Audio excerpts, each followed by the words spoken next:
событий того дня. Андрей Малахов. Прямой эфир. Сегодня в 17:15 на канале «Россия». Думаю, это боль. А почему он тогда кричит? Спазм, боль, спазм. Какая разница? Спазмолгон двойного действия борется с болью, облегчает спазм. Новинка. Спазмолгон Хит. Европейский анальгетик с 5 компонентами.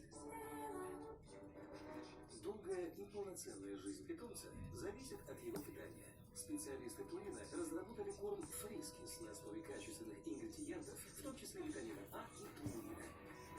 Такого баланса веществ, как в корме,